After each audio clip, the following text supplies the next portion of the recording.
Okay, third graders, we are going to keep going with area, measuring, calculating area. Area equals length times width, which you know because you're so smart. And we're going to use what we know about measuring the area of a rectangle, length times width, to calculate the area of shapes that are made up of more than one rectangle. Okay, so I'm going to move you forward and down a little bit. Just a second here. Okay, so we know area of a rectangle equals the length times the width. Easy peasy now, right? What we're going to try to figure out is, what if you have a composite shape? A composite, we'll call it figure.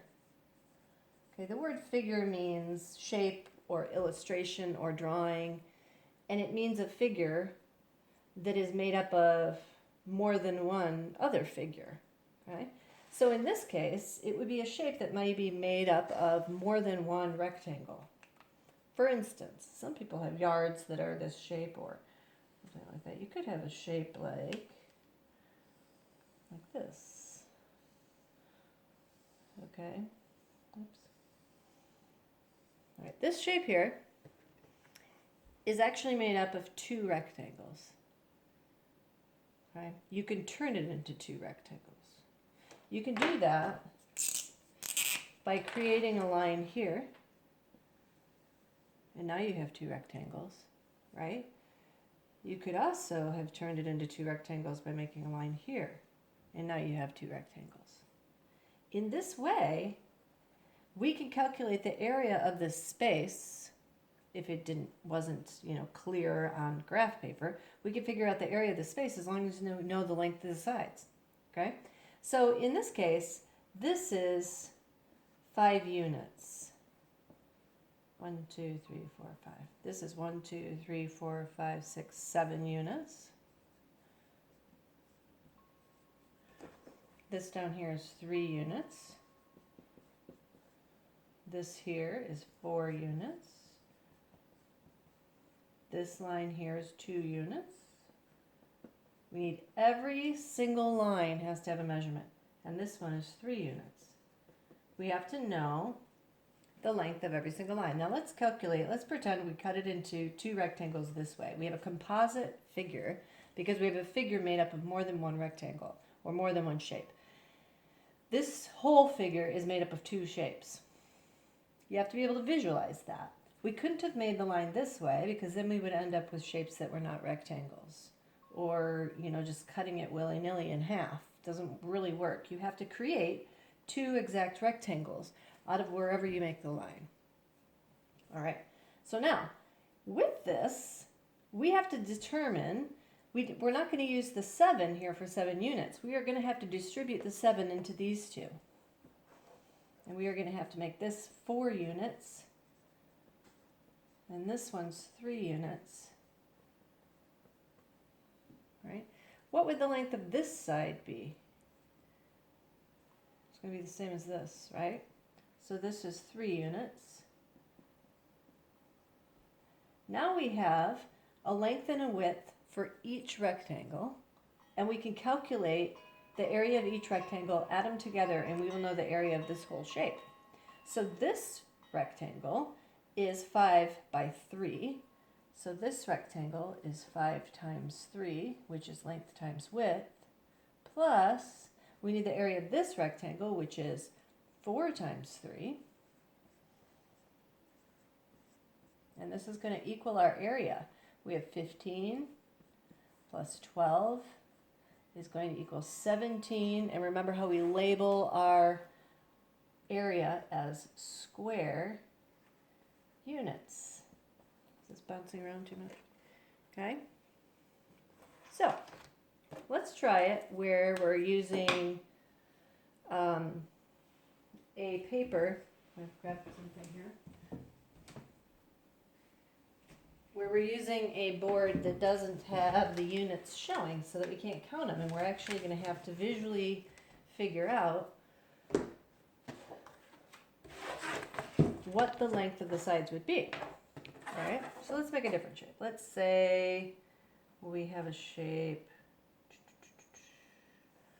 Let's go kind of like this. All right, let's say our shape is like this. And let's say, you know, we want to figure out the area, right?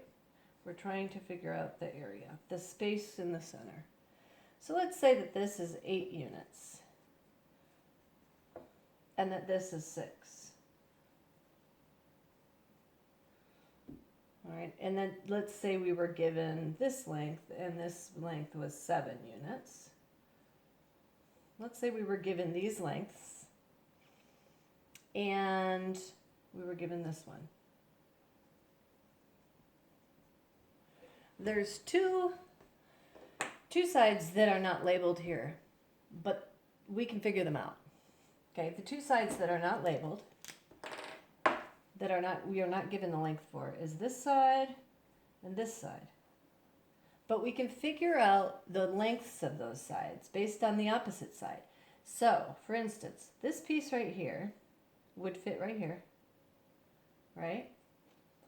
And so it would be 5 plus this makes 7.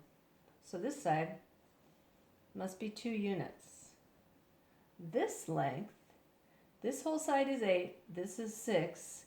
What's left over, which would go right here, would be the 2 to make 6 plus 2 is 8. So this side also is 2 units.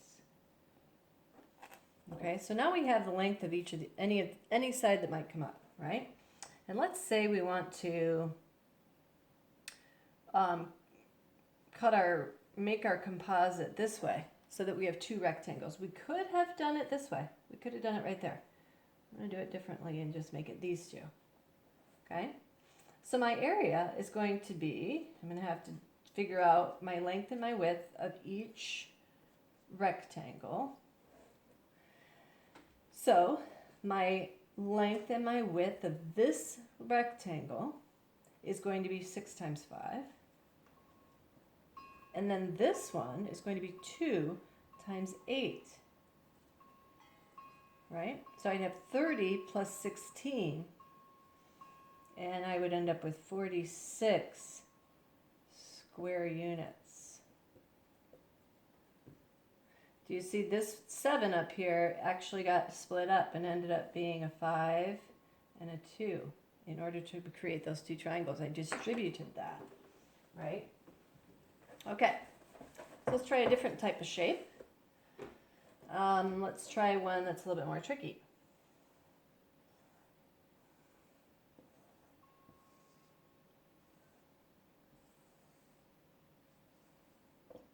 You could even cut it into 3 if you want to.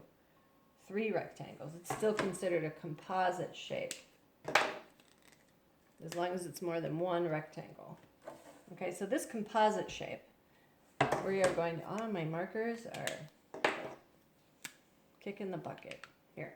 Okay, so let's say this is 12 units, this whole line. You've been given this line, you've been given this one, let's say. You will be provided some lengths you have to be provided some lengths to figure out the area, right? You have to know some. Let's say that this is, let's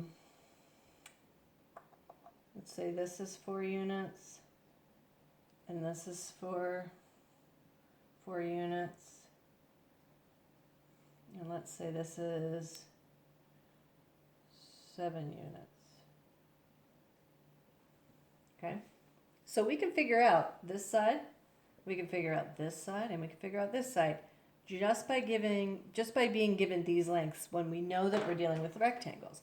Because we know this side, okay, we're going to cut this apart, as long as these are even, this side is the same as this one. This side then makes up the difference of that, that's 3. Here we have 12 units all the way across, and we have 4 used up here, 4 used up here. There must be 4 units left here.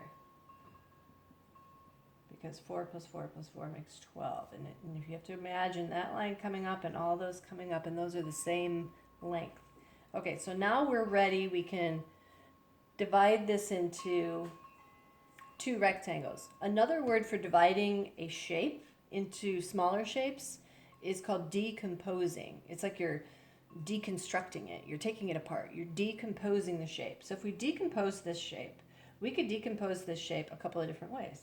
We could create 2 rectangles just like this, and we can do 12 times 3 and 7 times 4.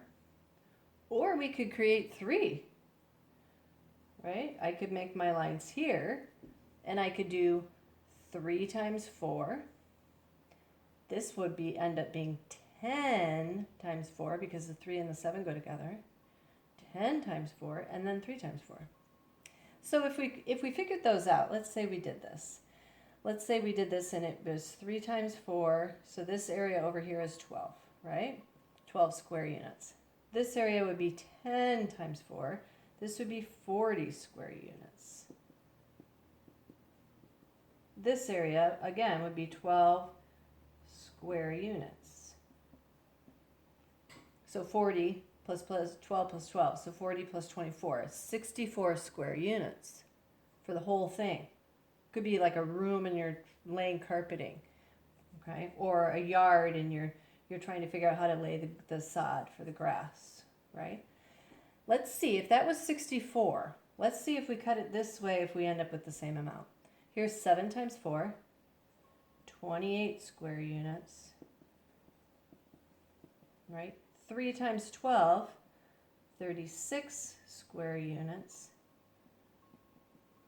And 36 plus 28 is 64. 64 square units. Doesn't matter which way we choose to decompose the shape, we are going to end up with the same area. As long as we've created rectangles, we can do length times width. You have to create rectangles out of the space. So let's see, we have, I'm going to do one more with you. Let's say you have a shape like this. Boop, boop, boop, boop, boop. Let's say you were given this length. Let's say, let's give it an actual, let's say this is yards. So yards are, 1 yard is 3 feet. So let's say this length is 5 yards, and let's say this length is 4 yards. Okay, and let's say we know this length to be 3 yards, and this one to be 2. All right, so I can determine this length and this length by looking at this. You have to imagine this piece coming down right here. You have 2 and 3. This side must be 5 yards. You have 5 and 4. These 2 lines are making up this line. This one is 9 yards. Okay? So now we have all of our sides figured out, and we have to determine how we want to decompose.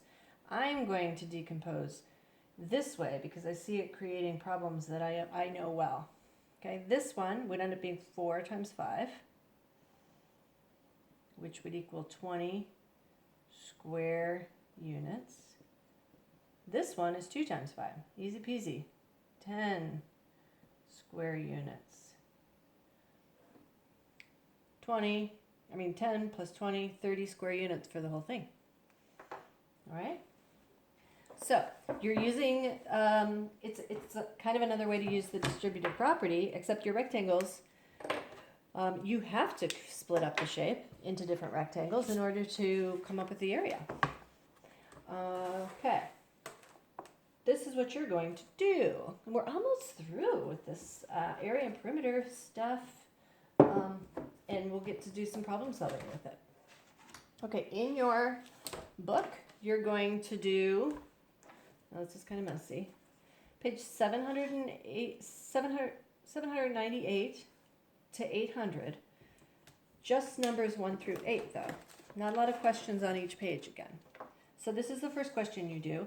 This will kind of walk you through what we just did if you need help with that. Also the previous page, this one can help you if you need help. But where your work starts is here with number 1, number 2, number 3, number 4, number 5, number 6, number 7, and number 8. Okay? Be sure when it asks you to explain, try to explain in your best words, you know, how you know that is the answer. Remember that one of the easiest ways to figure things out is to determine your missing sides first, so that when you break up the rectangle, you know all the sides that you're working with. Okay? So, remember the word figure is a shape or a drawing. Composite means to put more than one thing together to create a figure. So you're working with composite figures, and you're figuring out the area of those composite figures. Page 798 to 800, number 1 through 8. Let me know if you have any questions. See ya. Bye.